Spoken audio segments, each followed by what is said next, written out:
Bienvenidos a este webinar sobre FEL EPC Project Management, o sea, una forma especial de ver los proyectos de ingeniería y construcción. Les agradecemos en nombre de Pablo Sarbo, titular de Impala-RISC, y del mío Jorge Gatze. Les agradecemos la confianza y la participación en este webinar que entendemos o apuntamos a que tenga una duración de aproximadamente 1 hora. ¿Qué es lo que vamos a ver en este webinar?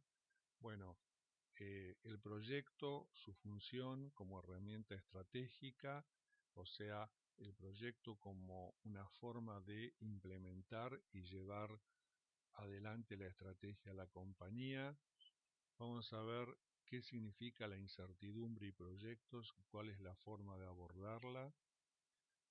Vamos a ver también el ciclo de vida, y acá justamente en el ciclo de vida en los proyectos va a aparecer claramente el concepto de FEL o fase FEL y fases EPC, y para entender cómo se vinculan ambas fases, la fase FEL con las fases EPC, justamente vamos a ver un poco las modalidades de contratación y los tipos de contratos, pues justamente esta es la articulación clave entre las fases iniciales y finales del proyecto, o sea, entre las fases en las que el proyecto madura y las fases en las que éste se ejecuta. Esa articulación se da sustancialmente por la contratación, por el tipo, por la modalidad de contratación que adopta el cliente.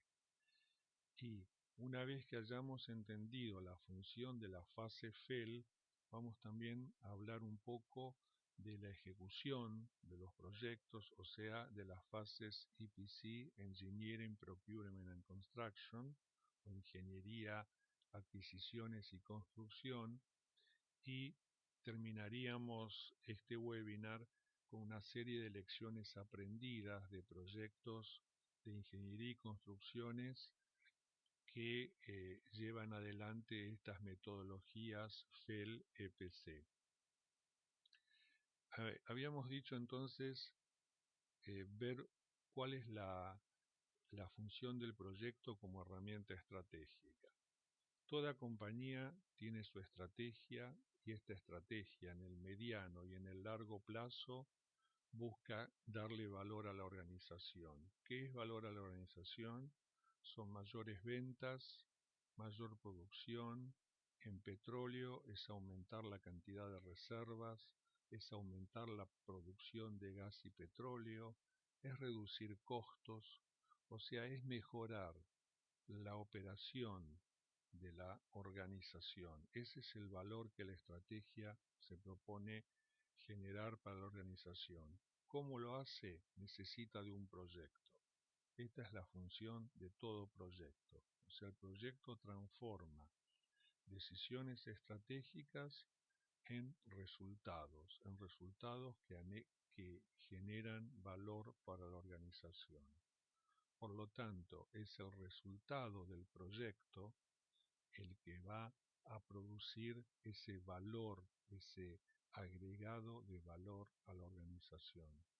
Por lo tanto, uno de los primeros aspectos que hay que tener muy en cuenta es que el éxito del proyecto no se mide tanto por su cumplimiento de costo y plazo, que sí son variables importantes, sino que el éxito del proyecto se mide por el valor que éste agrega a la organización que lo genera, a la organización que lo lleva adelante. Esto vale para todo proyecto. Esto es, digamos, nosotros siempre tratamos de que se vea que los conceptos, la forma de entender los proyectos pueda ser aplicado a cualquier tipo de proyectos.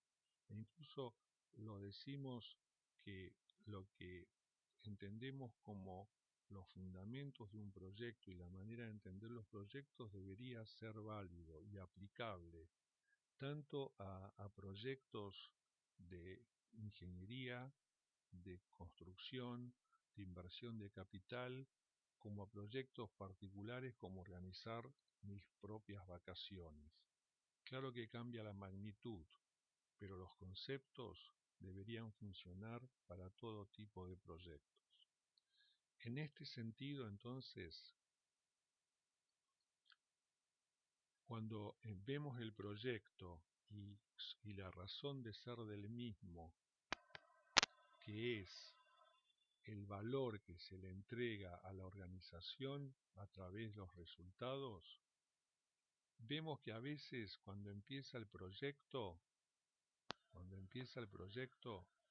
no tenemos claro cómo van a ser esos resultados, no están definidos exactamente eh, las características o las funciones de ese resultado. También hay desconocimiento muchas veces de qué manera va a ser el valor que se le va a generar a la organización. O sea, hay un desconocimiento no solo del resultado, sino de cómo este resultado aporta al proyecto. Y también hay desconocimiento sobre los procesos con los cuales vamos a lograr ese resultado. O sea, todo proyecto tiene desconocimientos mayores o menores sobre cómo va a ser el resultado que vamos a generar, cómo ese resultado va a aportar valor a la organización y cómo vamos a llegar a obtener ese resultado. Ese desconocimiento es lo que llamamos incertidumbre. O sea, ¿qué es la incertidumbre de un proyecto? Es precisamente no saber, es desconocer y sobre todo al comienzo del proyecto aspectos como qué vamos a generar a su término, cómo lo vamos a generar y de qué manera va a aportarle valor a la organización. Entonces, cuando entendemos al proyecto como un emprendimiento con incertidumbre, entonces uno puede comenzar a entender cuál es la función de las fases o del ciclo de vida de un proyecto. Porque la función de las fases o del ciclo de vida de un proyecto, fundamentalmente, por supuesto que hay otras funciones, pero fundamentalmente las fases que integran el ciclo de vida del proyecto a lo largo del tiempo del proyecto, lo que hacen es ir reduciendo la incertidumbre. O sea, cada fase tiene su rol en la reducción de incertidumbre y desconocimiento del proyecto. ¿Cómo logro que cada fase cumpla su función en la incertidumbre, en la reducción de incertidumbre? A través de la dirección de proyectos, o sea, a través de la gestión de proyectos. O sea, ¿qué es gestionar proyectos? Gestionar proyectos es reducir incertidumbre. Y esto se va haciendo de manera gradual, de manera que cada fase tenga su papel y su rol en la reducción de incertidumbre.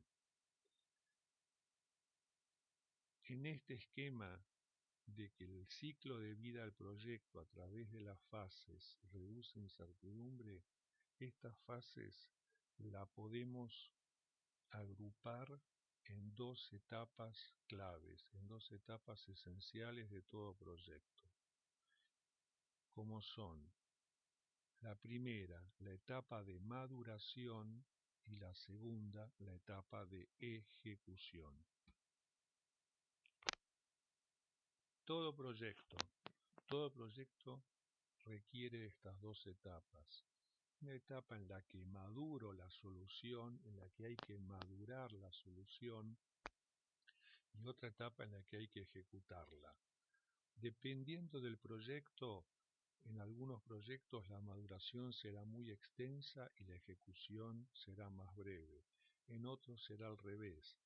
Pero es importante entender E insisto, y este concepto aplica a todo proyecto, desde organizar mis vacaciones, ampliar mi casa o construir una planta química.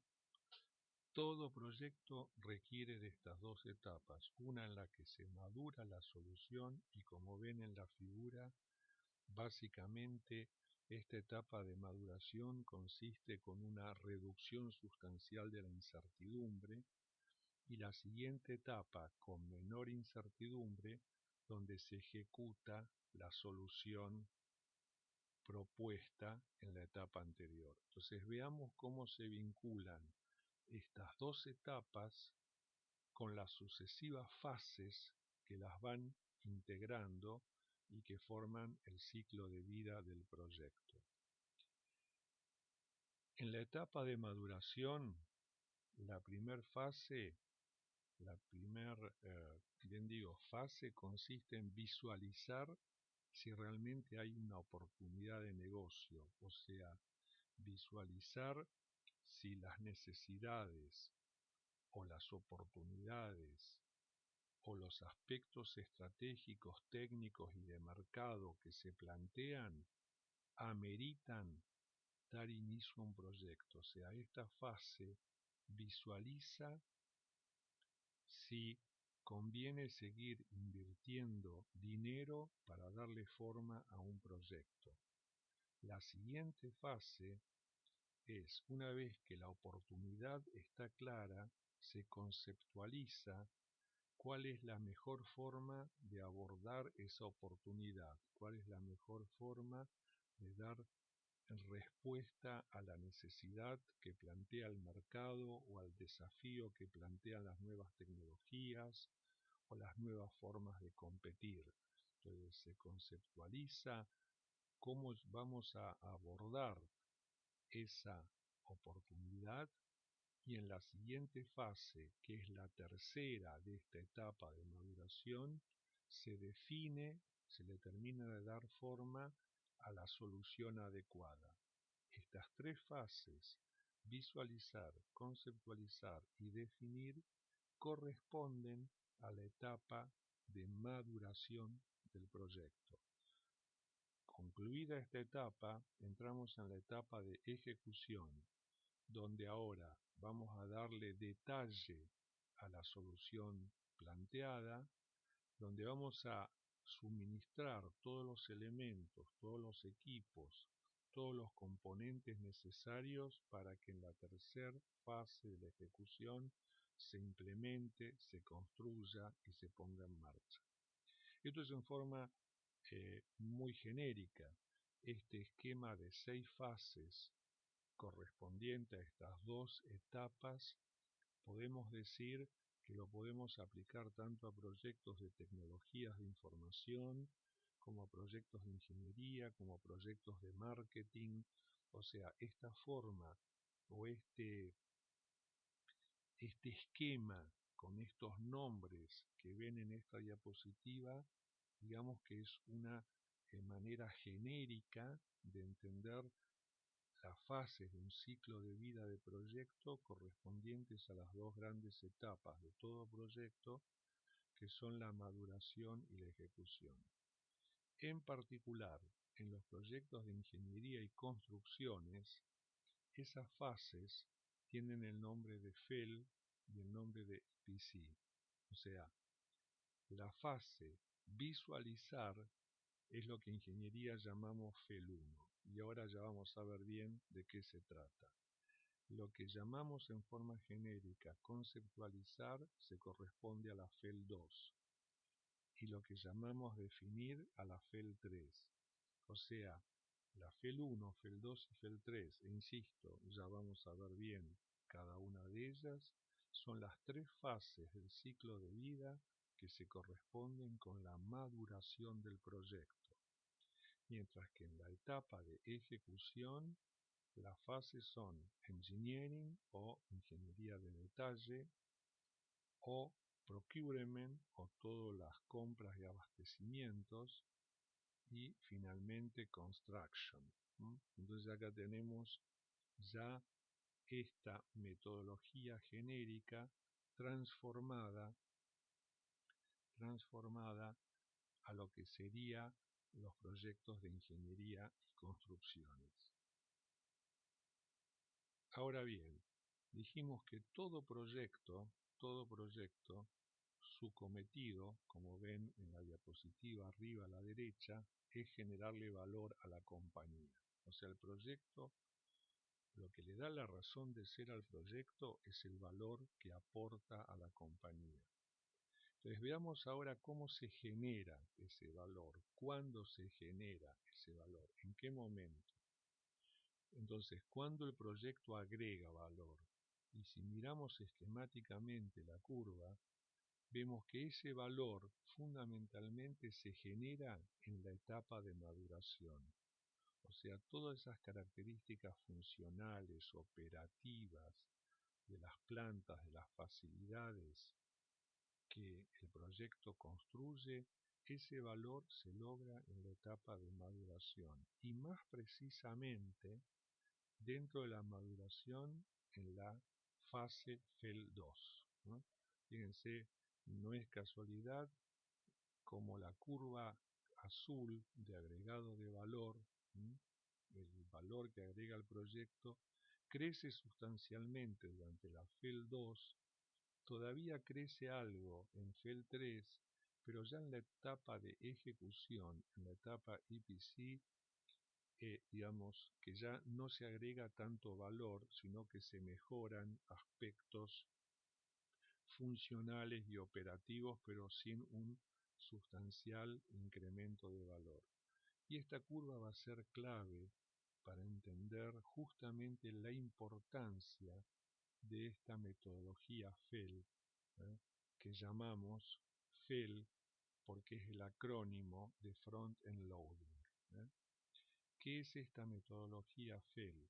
Es justamente reducir la incertidumbre, generar el valor que el proyecto después va a generar a través de realizar la ingeniería preliminar y básica como todas las actividades previas a la ingeniería de detalle, tal como lo ven en esta diapositiva.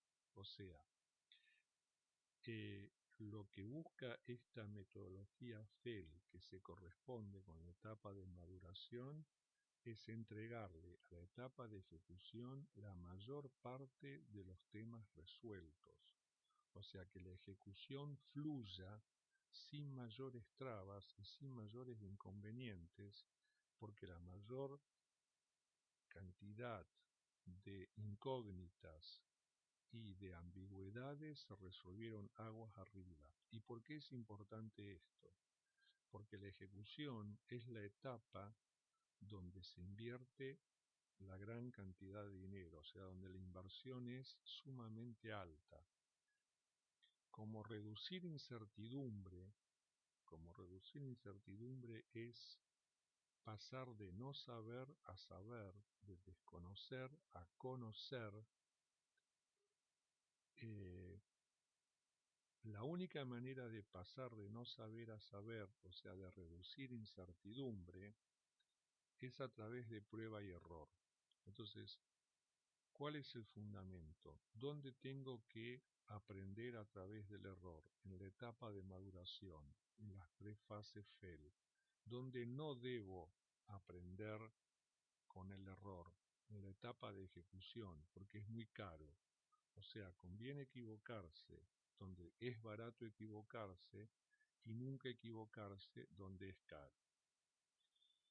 Este concepto FEL es un concepto acuñado y patentado por esta organización, el IPA, Independent Project Analysis, y esta es la definición que el IPA, que es el creador de esta nomenclatura y de esta metodología, esta es la definición que ellos dicen de lo que es la FEL.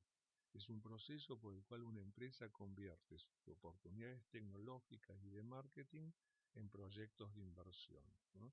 O sea, es la etapa donde se desarrolla un conocimiento detallado y necesario previo a comenzar a ejecutar. Y una cosa que acorde a la experiencia que el IPA tiene de numerosos proyectos de ingeniería y construcción, de inversión de capital, es que la aprobación de la inversión del proyecto debería ser el último paso del desarrollo de la FEL. En esta diapositiva pueden ver los distintos nombres que se les da a estas etapas, o sea, lo que el IPA llama FEL 1, FEL 2, FEL 3.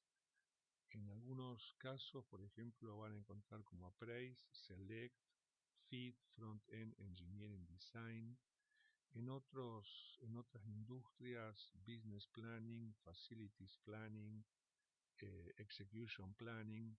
O sea, distintos nombres para funciones similares. Lo importante como concepto independiente de los nombres es, reitero, todo proyecto tiene dos grandes etapas. Una etapa en que madura la solución, otra etapa en la que se ejecuta.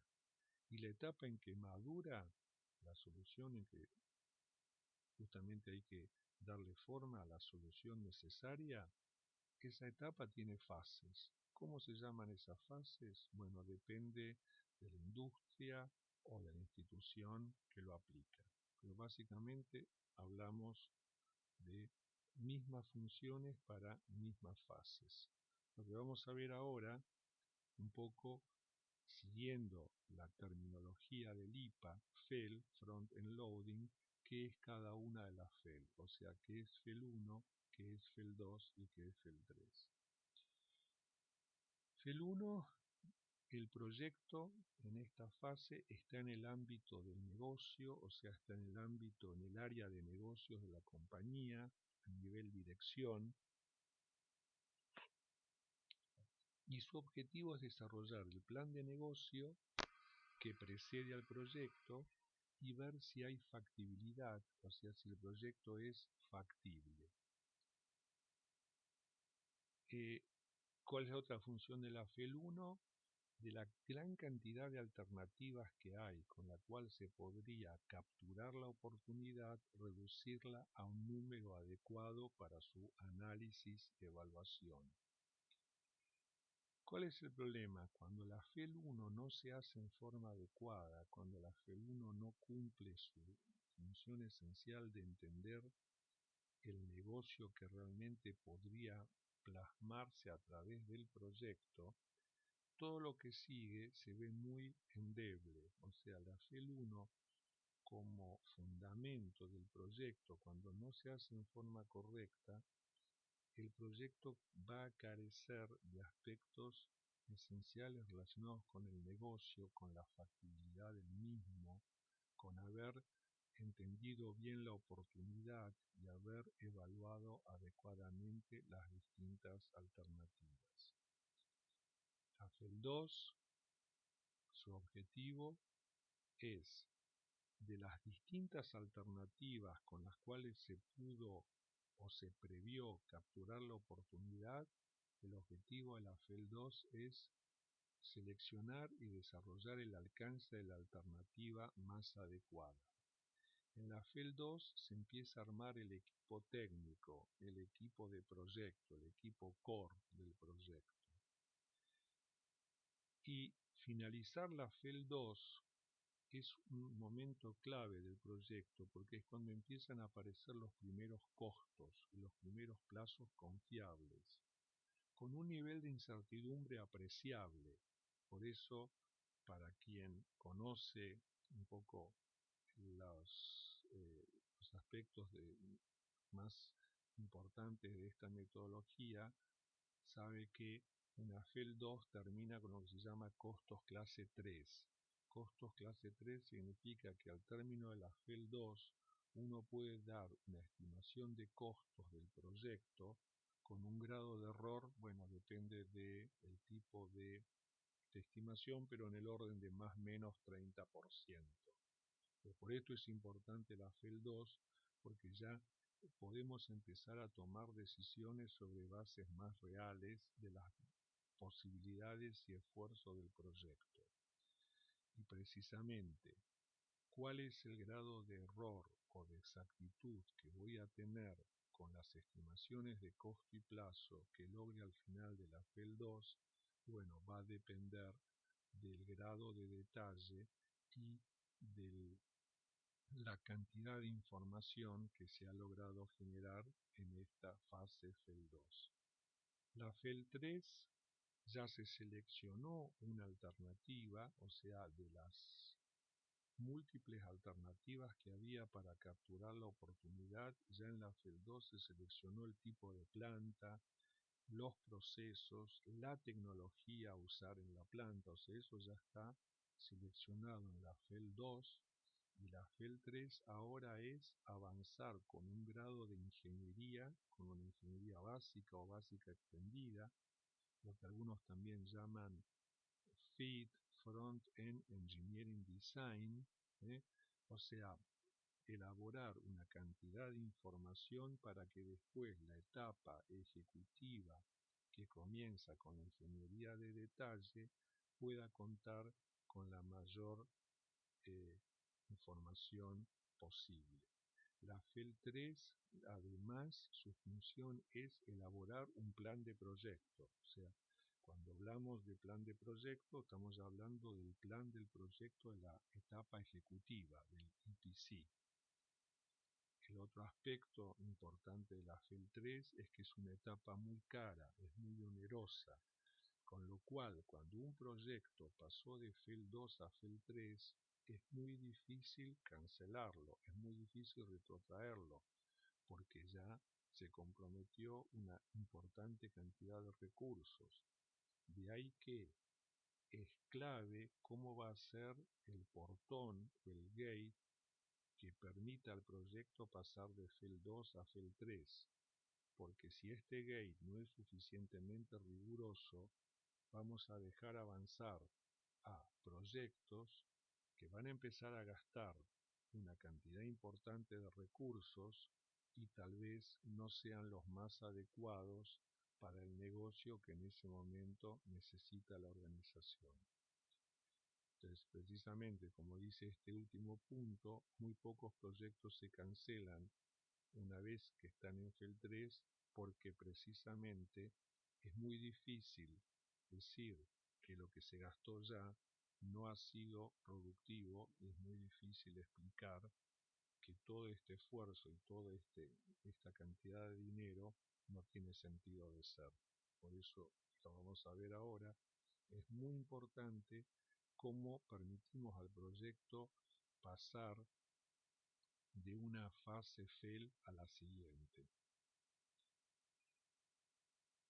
Hoy los proyectos de ingeniería y construcciones son proyectos de alta incertidumbre, de alta complejidad, entonces son muy sensibles a los errores, son muy sensibles a los cambios, son muy sensibles a las influencias de los distintos interesados.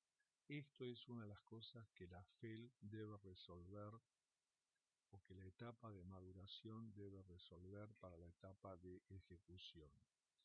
O sea, el proceso FEL le brinda a la ejecución un proyecto bien definido, con un equipo de proyecto consustanciado con el mismo y con un equipo de proyecto multidisciplinario que le permite al proyecto entrar en la ejecución habiendo visto no solo los temas técnicos, sino los temas de producción y mantenimiento de la planta que el proyecto va a generar, los temas medioambientales, los temas de stakeholders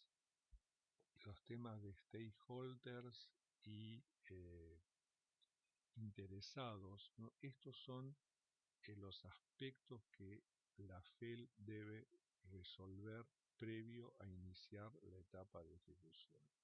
Incluso el IPA tiene indicadores que le permiten, acorde al grado de desarrollo de la FEL, pronosticar cuál va a ser el comportamiento del proyecto durante la ejecución. Acá tenemos el esquema de gates, ¿eh? Cada fase FEL termina con un gate, con un portón, con un punto de control. O sea, la FEL 1 debería responder a la siguiente pregunta: si es robusto el caso de negocios, o sea, si el caso de negocios amerita seguir invirtiendo. La FEL 2 debería responder a la pregunta si está completo el alcance del proyecto, o sea, si tenemos un proyecto suficientemente definido como para que sea realmente la respuesta a la oportunidad que presenta el mercado o la tecnología. En realidad, el proyecto, si aprueba el Gate 2 o el Gate de la FEL 2, casi que está aprobado. O sea, el proyecto de alguna manera se aprueba con la FEL 2. Y la FEL 3 va a ser la decisión de en qué momento conviene iniciar el proyecto que ya fue aprobado al término de la FEL 2. O sea, la aprobación del proyecto se da en el Gate 2 y la oportunidad para iniciar la ejecución, el EPC, es lo que se define en la FEL 3. Entonces, con este panorama, vamos a ver ahora un poco tipos de contratos, porque los contratos van a ser precisamente los mecanismos con los cuales se va a ejecutar la etapa, y perdón la redundancia, la etapa de ejecución del proyecto. Eh, Básicamente hay tres tipos de contratos: de precio fijo o LAMSAM, que es en esta figura los que están a la izquierda. En el otro extremo están los de reembolso de costos, y en el medio es un híbrido que se llama Time and Material, tiempo y material, que son contratos de unidad de medida. ¿Cómo funciona esto? O sea, los contratos de precio fijo, los que están a la izquierda del continuo. Los contratos de precio fijo, la función que hacen es reducir riesgo para el cliente y trasladar riesgo al vendedor, quien es el que asume. O sea, el contrato de precio fijo, cuando el alcance está bien definido, funciona como una transferencia de riesgo del cliente al contratista, al proveedor, que acá llamamos vendedor.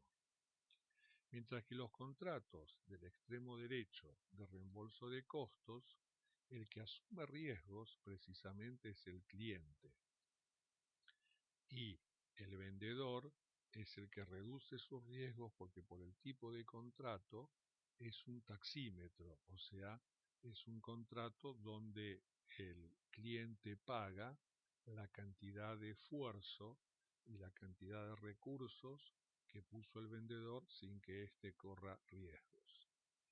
Y los contratos de tiempo y material de unidad de medida son contratos con los cuales comprador y vendedor distribuyen o comparten el riesgo. Entonces, si miramos un poco los contratos de precio fijo o lump sum, donde el cliente reduce el riesgo, esos contratos fundamentalmente a lo que deben apuntar es a cuidar el costo. ¿Cuidar el costo para quién? Para el cliente. O sea, el cliente debería, o el cliente selecciona este tipo de contratos cuando su intención es cuidar el costo de la inversión, para lo cual necesita de un alcance, una definición de alcance y calidad, y de un plazo de proyecto suficientemente adecuados. O sea, por eso el cliente reduce el riesgo. En la medida que el alcance y la calidad y el plazo estén suficientemente o adecuadamente definidos, este contrato le permite al cliente reducir los riesgos de costo.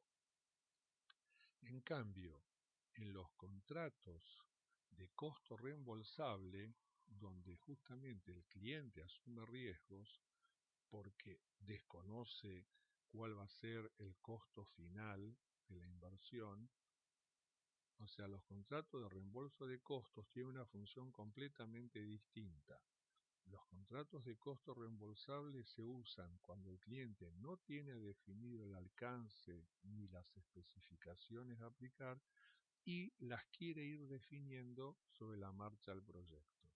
O sea, el cliente está dispuesto a sacrificar costo dentro de un plazo razonable, pero quiere tener el manejo ir definiendo el alcance a medida que va avanzando el proyecto. O sea, como ven, estos contratos de alguna manera están armados para proteger o para cuidar aspectos distintos del proyecto. Entonces, avanzando con el webinar, desde ya veo en el chat que hay algunas consultas. Ustedes van a recibir este material que estamos presentando, así como también estamos grabando la presentación, de modo que también aquellos que no pudieron o ustedes mismos, si quieren luego ver la grabación, también estará disponible. Entonces decía, habiendo visto las dos etapas claves de todo proyecto, la etapa de maduración y la etapa de ejecución, y los tipos de contrato, veamos ahora cuáles son las distintas estrategias de contratación que hoy predominan en los proyectos de ingeniería y construcciones. ¿Eh? O sea, la estrategia de contratación, básicamente, cuando el cliente selecciona una estrategia de contratación, es que ya está definiendo la forma en que va a encarar el resto del proyecto, y la forma en que él va a participar, y la forma en que va a interrelacionarse con los distintos aspectos del proyecto. Predominan básicamente tres tipos de estrategias de contratación. Tipo 1 es el cliente llama a licitación para una empresa que le haga el desarrollo de la ingeniería eh, básica extendida o FID, y luego con esta información y con esta documentación vuelve a llamar a licitación para la ejecución, para la etapa ejecutiva del contrato. ¿Qué es lo que estamos viendo hoy a nivel mundial? ¿Cómo se manejan estas etapas? La etapa de la ingeniería básica o de Front-End Engineering Design o básica extendida, básicamente se está usando bastante contratos de reembolso de costos, aunque también predomina en algunos sectores y algunas industrias que esto se hace con precio fijo. Si miramos cuál es el objetivo de la fase FEL 3 o FID o Front-End Engineering Design, que es reducir incertidumbre, conceptualmente uno debería cuidar el alcance y la calidad de la información que logra y no ponerle un cepo de costo y plazo a esta fase. O sea, los contratos de precio fijo en general no serían los más adecuados para esta fase en la que busco todavía reducir incertidumbre, o sea, busco todavía lograr información que no está suficientemente desarrollada. O sea, para esta fase serían más adecuados contratos que den mayor flexibilidad justamente a esto, justamente a poder eh, reducir incertidumbre. Mientras que sin duda para la fase EPC predominan los contratos de precio fijo. Este es el esquema de contratista único de construcción, este es el esquema del tipo 1 que vimos, del propietario con su contratista general y el proveedor de la ingeniería extendida. El otro tipo, el tipo 2, es cuando se llama licitación a dos desarrolladores que trabajan en paralelo, cada uno con su esquema y con su solución, y finalmente se llama licitación entre estos dos proveedores de desarrollo para la ejecución. Esto se da bastante en algunos tipos de proyectos. ¿Cuáles son los contratos que se usan? Similar al caso anterior, para el desarrollo se está usando bastante contratos de costo reembolsable o reembolso de costos y también precio fijo. Y nuevamente, en el EPC predominan los contratos de precio fijo. Y acá ven el esquema de cómo se organiza este tipo de estrategia de contratación o tipo 2. Y la tercera estrategia es cuando el cliente llama a licitación para el final de la etapa de desarrollo o front-end engineering design y para la ejecución. O sea, en este caso, ¿cuáles son los contratos más usados? Para la etapa de desarrollo, reembolso de costos y precio fijo, y nuevamente precio fijo para la etapa EPC. Pero acá aparece una modalidad que está creciendo con mayor o menor éxito porque ha habido resultados muy variados, y dentro del tipo 3 aparece la modalidad del EPCM, o sea, el Engineering, Procurement and Construction Management, donde el vendedor, el contratista, no hace la construcción sino la gestión de la ejecución. O sea, hace el desarrollo de la ingeniería básica extendida y después gestiona la ejecución, el construction management. En este caso, eh, predominan contratos de unidad de medida o de reembolso de costos. Y una variante de estos contratos sería reembolso de costos, unidad de medida eh, con cierto riesgo o con ciertas cláusulas de riesgo a partir de valores máximos o valores tope. Y acá tenemos el esquema típico de estos contratos EPCM. La experiencia con los tres tipos de contratos, si ven de esta figura, los contratos EPC o EPCM son los contratos que en definitiva permiten reducir sustancialmente los tiempos. La estrategia tipo 1, si recuerdan, tiene ventajas porque permite primero desarrollar una ingeniería adecuada para volver a llamar a licitación, pero tiene dos procesos de licitación como parte de esta estrategia. Por eso la estrategia tipo 1 es una estrategia, digamos que en comparación con las demás, lleva un tiempo superior. Y veamos un poco ahora, habiendo visto la función de las fases FEL como fases generadoras de conocimiento y de reducción de incertidumbre, ¿cuál es la función de las fases EPC?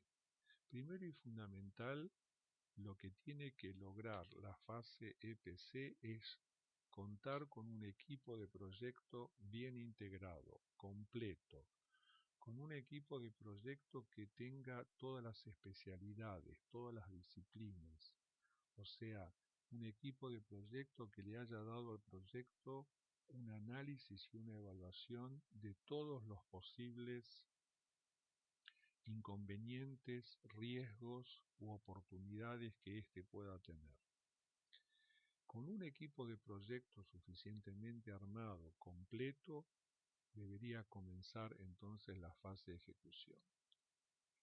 Recuerden, la fase de ejecución es el final de la etapa de maduración con sus tres fases, FEL 1, FEL 2 y FEL 3. ¿Qué es lo que estamos viendo? ¿Qué es lo que está pasando hoy en muchos proyectos de muchas industrias? Por presiones del negocio, por presiones de la competencia, por presiones de mercado, se adelanta en el tiempo la etapa de ejecución, o sea, se reduce sustancialmente la etapa de maduración y se comienza a ejecutar de manera más temprana. O sea, la ejecución se adelanta a la maduración y se comienzan a tomar decisiones de ejecución con un proyecto que no está suficientemente maduro. Y esto, digamos, es clave porque cómo pasamos de la maduración a la ejecución, justamente a través de decisiones de contratación, ¿eh? O sea, en qué momento vamos a contratar la ejecución es clave porque si vamos a contratar la ejecución con una FEL no muy completa, con una FEL no muy definida, estamos poniendo en alto riesgo la ejecución, porque estamos transfiriendo a la ejecución cuestiones que deberían solucionarse antes, que debería haber de alguna manera ya resuelto la maduración. Esto es muy común en proyectos de plantas industriales, en proyectos de upstream, de downstream, o sea, se ve que esta urgencia por empezar a ejecutar hace que la maduración no sea suficientemente completa y lamentablemente las consecuencias después son inevitables. Lo que no hemos madurado adecuadamente en las etapas iniciales, en la etapa inicial lo vamos a madurar después cuando haya que hacer la compra de equipos, la compra de insumos o la construcción de la planta. Y es la parte más cara del proyecto. O sea, no es la etapa donde deberíamos aprender, porque en esta etapa, como había dicho al comienzo, es muy caro aprender. De a poco las empresas están viendo que reducir en forma sustancial la etapa de maduración o no darle el peso necesario a la FEL 1, FEL 2 o FEL 3 es realmente perjudicial para la inversión total del proyecto. Entonces, ¿qué podemos decir de esta etapa de ejecución? Que no es la etapa en que realmente, o sea, los proyectos fracasan no por la ejecución en sí misma. Los proyectos fracasan porque de alguna manera la semilla del fracaso estuvo sembrada en la etapa de maduración. Lo que pasa es que ese fracaso que fue sembrado cuando la maduración no fue suficientemente bien desarrollada, se ve, aparece claramente en la ejecución. Si la maduración fue bien hecha, si FEL 1, FEL 2 y FEL 3 cumplieron la función y generaron el valor, la fase de ejecución lo que hace es mantener ese valor. Y si la FEL es pobre, si la etapa de maduración es pobre, la etapa de ejecución, el IPC, se va a tener que limitar a contener los daños, a que el proyecto sufra los menores daños posibles. Y los controles que vamos a hacer durante la ejecución deberían estar bien definidos en la etapa FEL. ¿Cómo contratar esas estrategias de contratación? ¿Cuál va a ser la mejor forma de contratar la ingeniería? ¿Cuál va a ser la mejor forma de contratar la obra o las distintas partes de la obra? O sea, la estrategia de contratación es una decisión clave del inversor, del cliente. Y esta decisión hay que tomarla en FEL 3. En FEL 2, perdón. Se puede hacer en FEL 3, es lo habitual, es lo que vemos generalmente, pero no es lo más adecuado. O sea, la FEL 3 ya debería partir con una estrategia de contratación definida. Un error común: se controla mucho más la construcción que la ingeniería, y es al revés. El que genera valor, el que le va a dar la fluidez a la construcción es la ingeniería. Entonces es mucho más importante controlar y monitorear y estar cuidando la ingeniería que la construcción, ¿eh? Y el otro tema que los proyectos de ingeniería y construcción olvidan, que compras no es solamente comprar, es abastecer la obra, es abastecer la construcción, es lograr que los materiales y equipos lleguen en tiempo y forma. Y esta integración entre los procesos de abastecimiento y los procesos de construcción se ve como una seria falencia en muchos de los proyectos de ingeniería y construcciones. Algunas lecciones aprendidas por cantidad de proyectos hechos en los últimos años. En general se nota que los proyectos no tienen la cantidad de recursos necesarios, sobre todo del lado del cliente. El cliente, el inversor, tiene equipos de proyectos débiles, equipos de proyectos endebles, equipos de proyectos que no tienen todas las especialidades. Y esto hace que los proyectos se tornen más frágiles. Problemas de ingeniería que se emite tarde, que se emite incompleta. Esto redunda en forma eh, realmente notable en toda la etapa de ejecución. A veces se ahorra mal, se ahorra en la ingeniería o se la limita a una cierta cantidad de horas. No queremos gastar más horas de ingeniería creyendo que con eso vamos a ahorrar, y ese falso ahorro después es muy caro, es muy oneroso en la fase siguiente, en la fase de ejecución.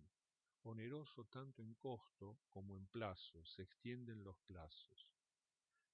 Y una cosa que también vemos en la mayoría de los proyectos de ingeniería y construcción es que una vez que la ingeniería se atrasó, realmente es muy difícil recuperar el tiempo perdido.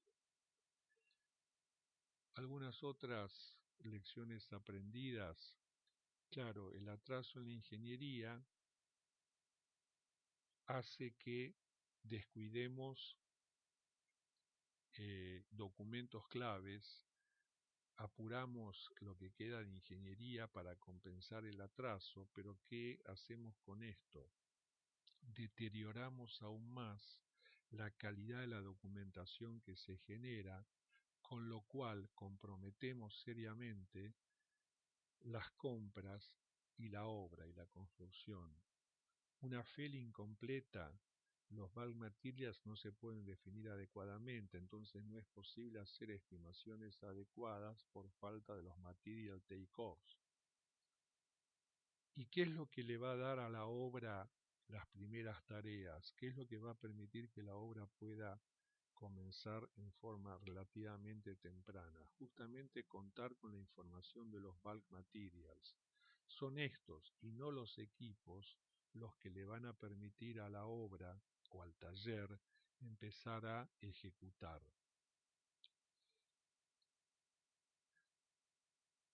¿Qué otro aspecto más consideramos como lecciones aprendidas de los proyectos?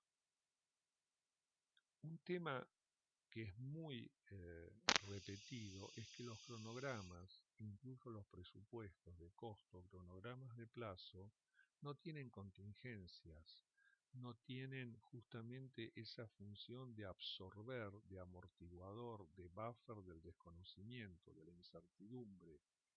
Trabajar con cronogramas sin contingencias es desconocer la dinámica de los proyectos, es presuponer que todo lo que está en el plan va a pasar exactamente como está en el plan.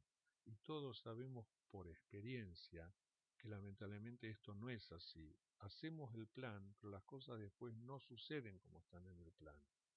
Y así funciona el proyecto. Con lo cual, la contingencia es parte esencial del proyecto. Podremos discutir si tanto tiempo de contingencia es mucho o es poco, pero negarla, quitarla, digamos por decreto, es muy perjudicial para el proyecto. Y también vemos hoy la industria en general, la industria de los proyectos de ingeniería y construcciones, de oil and gas, upstream, downstream, plantas químicas, ha perdido realmente know-how en ingeniería y ha perdido recursos capacitados, tanto en las empresas del cliente como en las empresas de ingeniería. o proveedoras de ingeniería. Y esto, digamos, para los plazos súper ajustados con que nacen los proyectos, es realmente un riesgo mayor. ¿Cuáles son algunos aspectos que vinculan a la FEL con la etapa ejecutiva IPC? O sea, cómo abordar la etapa ejecutiva IPC a partir de lo que dijimos la función que cumple la etapa de maduración o fase FEL. Primero y fundamental, es clave contar con un equipo de proyecto completo y que esté desde el inicio, o sea, desde la FEL 2. La FEL 2 es la fase en donde se produce la transición entre el proyecto dentro del ámbito del negocio y el proyecto en el ámbito de lo técnico y de la gestión. Aquí es donde debe empezar a aparecer un equipo de proyecto completo, con todas las tecnologías representadas, con todos los interesados representados, la gente de mantenimiento de la planta, la gente de producción, la gente de medio ambiente. ¿eh? Esto es realmente un equipo que tiene que estar armado desde el comienzo. Lamentablemente, que vemos hoy que en muchos proyectos este punto realmente se descuida. Desarrollar cronogramas y plazos realistas. Este es otro talón de Aquiles de los proyectos de ingeniería y construcción. Cronogramas que son más expresiones de deseos o utopías que, que objetivos que se puedan cumplir. O cronogramas que no tienen histogramas, cronogramas que no están vinculados a los recursos que se necesitan para que el cronograma sea viable. Hoy es importante trabajar no solo con cronograma, sino con los histogramas de los recursos claves que ese cronograma necesita. Había dicho hace un momento, hacemos planes de proyecto para que después no se cumplan. Y así es hoy el proyecto, es hoy gestionar proyectos en este ámbito. O sea, hacemos planes y después no se van a cumplir. ¿Esto significa que tenemos que dejar de hacer planes? Para nada. Porque justamente cuando no se cumpla, ni nos vamos a enterar de por qué no se cumplió. Necesitamos buenos planes de proyecto, pero necesitamos una gestión adaptativa y flexible para tener la reacción necesaria, la flexibilidad necesaria a los cambios que el proyecto va a ir presentando a lo largo de su desarrollo. Y estrategias y métodos de comunicación. Los proyectos de ingeniería y construcciones son proyectos muy complejos, tienen muchos interesados, intervienen muchas áreas de la empresa, muchos entes de regulación, de control, entidades medioambientales. Es muy importante una estrategia de comunicación, una estrategia que entienda cuáles son las necesidades de los distintos interesados y trate de informar y comunicar de modo que estos interesados no se vuelvan un obstáculo para el proyecto. Bien, con esto hemos querido dar un breve resumen, una breve reseña de lo que es hoy gestionar proyectos de ingeniería y construcciones a través de dos grandes etapas: la etapa de maduración con su fase FEL 1, FEL 2 y FEL 3, y la etapa de ejecución con sus fases Engineering, Procurement and Construction. Y déjenme simplemente, a modo de cierre, presentarles un curso, que es la quinta edición de este curso que estamos dando ya, donde vamos a trabajar más en detalle todos los aspectos vistos en este webinar. Este curso es un taller teórico-práctico de 12 horas de extensión que comienza el martes 15 de marzo en el horario de 18:30 a 21:30. Este curso se puede hacer tanto de manera presencial como a distancia vía web, de la misma manera que se participa de este webinar. Incluso si alguno no pudo asistir a alguna de las clases, la clase queda grabada y puede acceder a ella en forma diferida.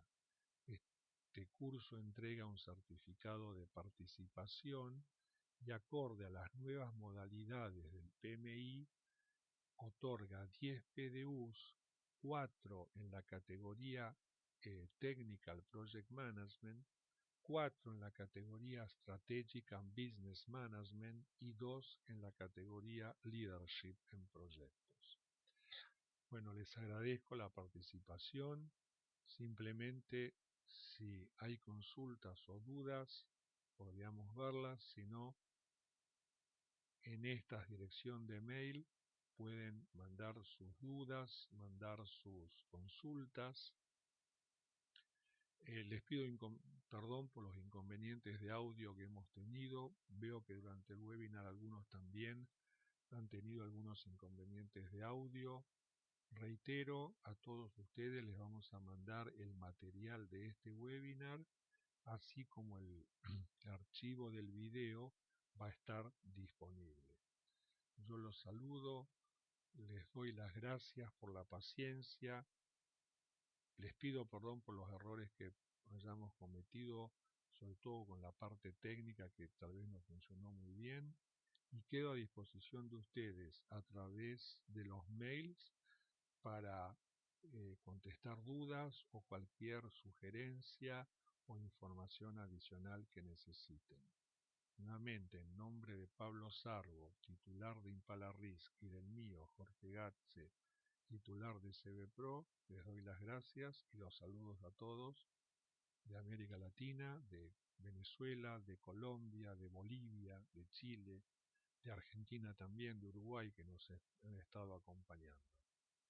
Gracias a todos y buenas noches.